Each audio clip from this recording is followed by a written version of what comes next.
विकी जैन की मां को लगा दी फैंस से फटकार। विकी की मां हो गई सोशल मीडिया पर ट्रोल।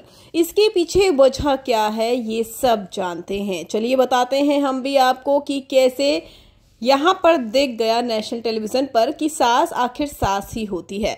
बताएंगे आपको, लेकिन अगर आपने सब्सक्राइब नहीं किया है तो जल्दी से कर लीजिए ताकि सारी की सारी लेटेस्ट खबरें आप तक पहुंचे जल्द से जल्द। विकी और अंकिता के बीच में जो उतार चढ़ाव आए हैं, क्या उसकी जिम्मेदार सिर्फ और सिर्फ अंकिता है? क्या विकी की कोई जिम्मेदारी नहीं थी?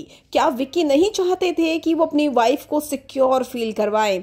जहां दोनों माएं ये कहती हुई नजर आ रही थी, घर के अंदर तो तुम्हारा झगड़ा नहीं होता, लेकिन यहाँ पर क्या हो गया, ये बातें कहती हुई नजर आई यहाँ पर दोनों माएं। लेकिन इन तमाम चीजों के बीच में ट्रोल हो गई विकी जैन की मां। विकी जैन की मां पर फट गया लोगों का गुस्सा, और इसके पीछे रीजंस ये है कि वीकेंड के बार में वो आई और उन्होंने अपने बेटे की गलती ना गिनवाते हुए अंकिता की ढेर सारी गलतियां गिनवा दी, और ये भी कह दिया कि मेरे बेटे को चप्पल मारती है, मेरे बेटे को लात मारती है, जबकि चप्पल मारना एक मस्ती का हिस्सा भर था, लेकिन उसका भी सास ने इशू बना दिया।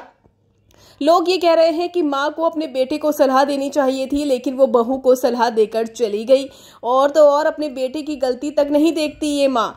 इसके अलावा लोग ने ये भी कहा कि सास सास होती है, और अंकिता जिस तरीके से अपनी सास को समझा रही है वो बेकार है, क्योंकि वो कभी नहीं मानने वाली अपने बेटे की गलती। उन्हें सिर्फ अपने बेटे के आंसू दिखते हैं और बहू का कुछ दिखता ही नहीं है। इसी वजह से सोशल मीडिया पर लोगों ने खरी खोटी सुना दी विकी जैन की मां को, और बता दिया कि किस तरीके से वो अपने बेटे का एक तरफा पक्ष लेती हुई शो में नजर आ रही थी। बात तो सच है, लेकिन इसके इतर अंकिता लोखंडे की मां ने दोनों को ढेर सारा प्यार दिया और कहा कि पास्ट में जो हो गया है, अब तो तुम दोनों साथ में एक दूसरे के साथ वक्त गुजारो और कुछ घंटे जरूर दो पूरे दिन में, ये बहुत जरूरी है। तो यहाँ पर समझदारी वाली बातें करती हुई दिखी अंकिता की मां।